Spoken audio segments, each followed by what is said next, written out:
Yo, we're online, Yeah, oh, and I didn't cough. please, it's not too It's late. Just cough Nick. now. It's Nick. It's Fowles. It's two guys with spare time, and we're talking about, I guess, biggest loss this NBA offseason. So previous videos, or future videos, depending on when you're watching it. We talk about what happened in the offseason, where players moved. But I think sometimes what we forget is we get so excited about the new team and if it's good, if it's bad, but we often forget. Well, they left somewhere, and that's going to leave a bit of a hole for that team. And sometimes teams try to plug that hole, but other times they don't. And I don't know why I'm talking about plugging holes so much. I don't even work in the trade industry. But here we go. We're going to start with three players that are going to have a bit of an impact for the team that they left. And I'm going to go with, Are you as going a bit backwards? of Is this number a, three? Is this number I'm three? going backwards. I'm going Okay, number backwards. So three I'm for not the starting suspense. too For the heavy. suspense here. For the suspense. I'm building the suspense to number one. I also may or may not be generating the list in real time. But I'm going to go for number three. you, you googled someone else's article. No. I know, 100%. I never do that. Google, I literally Google. just look for the What are the facts. three worst I look for losses in the the NBA? facts. Chat GPT. No. What is? Hold on, So hold on please, now. Nick, what I'm is feeling Chat GPT disrespected. giving you this week? No, I'm actually not a big AI user. I don't know why. No, I just like to read. I like to read, articles, and then I look at the list and say, oh yeah, like I agree with that. So if you're wondering how I operate for this very Nick professional gives spare part, ChatGPT a voice. this is no. I'm definitely not using ChatGPT. I'll give you my browser history We're if I have solid to. 2 minutes into So this in video, and terms we've given of zero content so far. I am trying to get it out, and yet you are not letting me.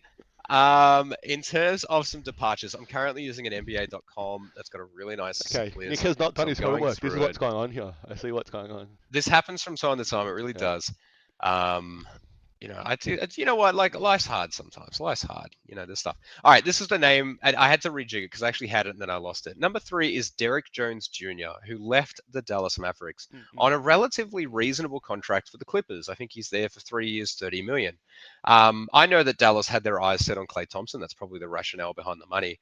But I think Dallas had a really nice thing going. I think they had a very strong backcourt with really strong wings and bigs. And Derek Jones filled that role. There was a game in the Western Conference Finals. I believe he had about 20 something points off some really good 3-point shooting. And he's very athletic, that pairs really well with Luca. He's gone. He's gone. And they haven't really fulfilled that role. In fact, they've replaced it with a spot up shooter instead. That's a dynamic to a team that sometimes you can really underrate because those energy players give you some fantastic highlights that get the building going, give you some really good defensive highlights that just make something crazy occur. And all of that is, really, really important. I'm going to go with number two. This one probably has been talked to death, so I'm not going to overdo it, but it's KCP, Contavious Caldwell Pope from the Denver Nuggets. We've kind of talked a little bit about the Denver Nuggets. They have made interesting offseason decisions. They have re-signed guys. They have really cemented their big 3/4 in Jamal Murray, Michael Porter Jr., Jokic, and Aaron Gordon. And I don't know about you, this might be a little bit of a hot take in itself. I feel like Jokic and Aaron Gordon are their two best players of that four. Not talent wise, but just based off what we can and what we can kind of bank on for the season. Jokic is going to be amazing, and Aaron Gordon's going to play his role fantastically. And then the other two are the up in the air ones. Michael Porter Jr. might have 30 points one night, 5 points the next night, and be up and down in his shooting. And Jamal Murray might be 25 points a game and hit a buzzer beater, and he might be out for 2 weeks with a knee/ankle injury. And I think that's the biggest issue for Denver. But they always did have good bench players, and they've just lost another one to the Orlando Magic. And this is in addition to losing Reggie Jackson and Bruce Brown, and it's just kind of been a domino effect. And you do wonder now, is this the last straw for them? And then the last one that I'm doing is a bit of a meta one here, but it's Paul George from the Clippers, leaving the Clippers for nothing. And when you hear the reports that came out, I'm curious what the Clippers were trying to do. I know that Golden State had a package on the table for them. I know that they could have potentially negotiated a bit of a sign and trade, but the fact that you've lost Paul George, which garnered a $200 million contract from Philadelphia, you could have traded him for something and you could have got something back. Now, maybe it's part of the Clippers strategy. I'm not too sure, but you also pair that, and I didn't get to sneak this into the worst signings, but they've signed Kevin Porter Jr. and Kai Jones. The Clippers are trying to be a very interesting team because they've signed two off the court troubles players, which I'm surprised they didn't go for the trio and get Miles Bridges in there as well. But they lost Paul George for nothing, and that's a terrible loss in a league where I don't know where the Clippers are going. Hey, that was a good list, ChatGPT. Well done. Yeah, yeah. I I did do my homework. Yeah, Sunday afternoon I sat down and went through some of the names and movements and stuff that's happening in the league this year. Here are my top three biggest losses for their teams this year. In fact, this first one, number three. Yeah, we're going backwards, right? Number three here. It's actually not a loss for a team, man. I'm gonna say a loss for the league, man. I'm gonna say it's sad to see Derrick Rose hang it up, man.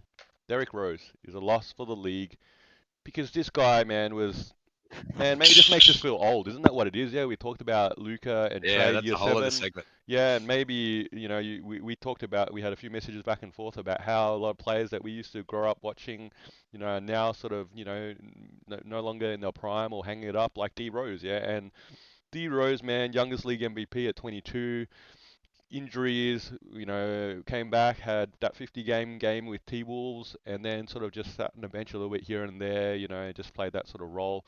I would have I don't know, man. I would, if any player that's hanging it up that gets that, go back to your hometown and play out your last season and wave to the crowd sort of thing. D Rose going back to the Bulls here as a third point guard on that roster. Yeah, obviously Giddy's there and they've got Lonzo Ball perhaps coming back, maybe, maybe not, who knows? Yeah.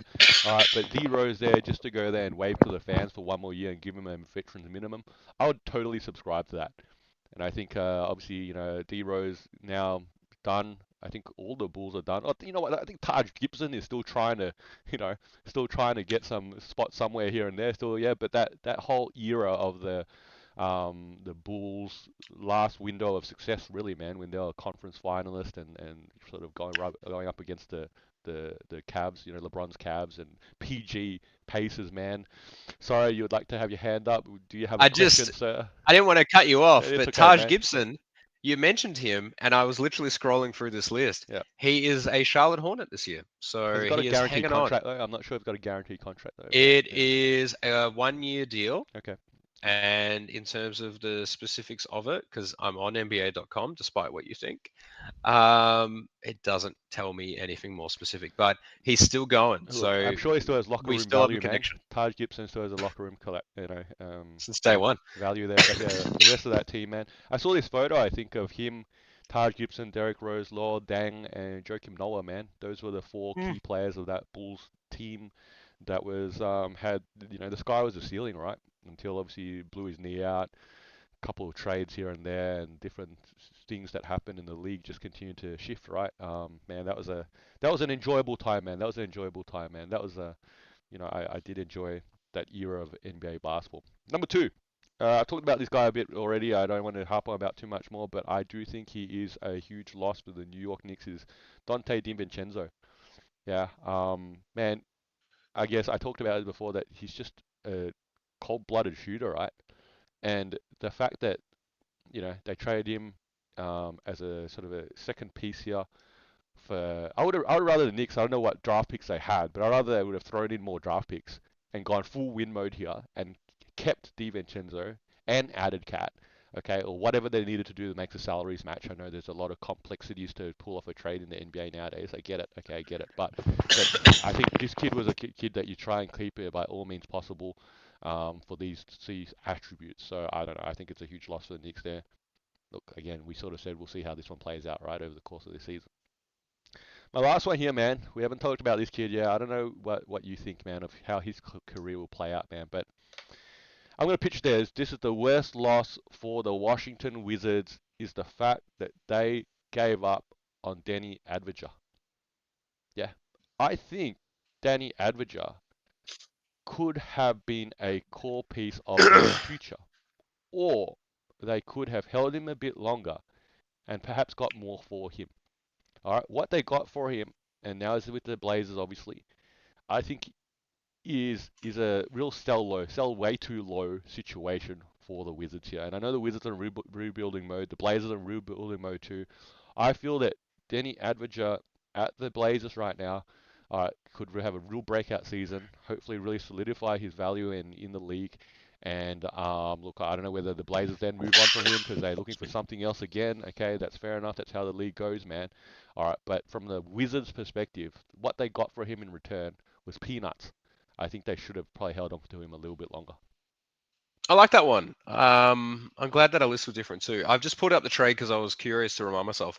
Malcolm Brogdon was the only player who moved, and Malcolm Which is a salary Brogdon dump. gets traded around a lot. It's a salary dump for sure. And clearly now recurringly involved in big trades, has bounced around the league a little bit. Carlton Carrington, who was the 14th overall pick this season, and then it is future, and it's distant future. It's a 2028 second round pick. It's a 2029 first round pick, and then it's a 2030 second round pick. So it's actually five individual pieces for Denny, but you're right. It did feel like they sold quickly because he had a bit of an uptick right at the end of the season. I think the last 20 so games, he started to see a spike across the board.